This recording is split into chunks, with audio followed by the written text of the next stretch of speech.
కొడంగల్ మండలంలోని హంగర్గా బీసీ కాలనీకి గుట్టుకు చెందిన పుట్ట మాదరి 2 రోజుల క్రితం అనారోగ్యంతో మృతి చెందారు.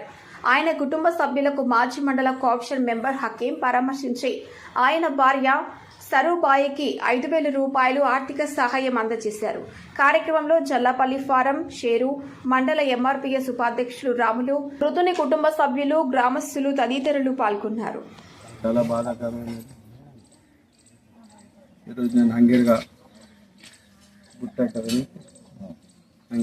ప్రాంతంలో వచ్చిన అంటే దాదాపు నాకు వారం రోజుల నుంచి వీళ్ళు ఫోన్లు చేస్తున్నారు. వీళ్ళ ఎవరు చుట్టాలు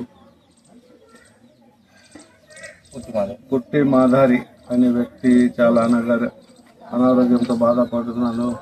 గొంతు క్యాన్సర్ అయింది, కొద్దిగా ఏదైనా ఆర్థిక సాయం చేయమని అంటే నేను పరిస్థితుల్లో నేను ఈ ఏరియాలో లేనప్పుడు నేను అనుకోకుండా అతను చనిపోయాడు.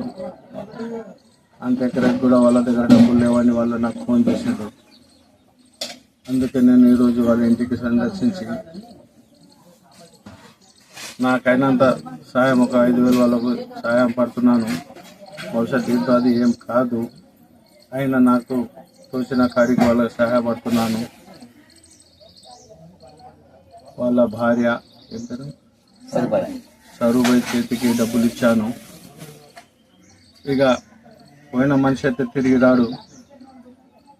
దేవుడు వాళ్లకు ధైర్యం ఇచ్చి వాళ్ళ కుటుంబం కోలుకోవాలని ఆశిస్తూ నా ఉపశయనం ముగిస్తున్నాను.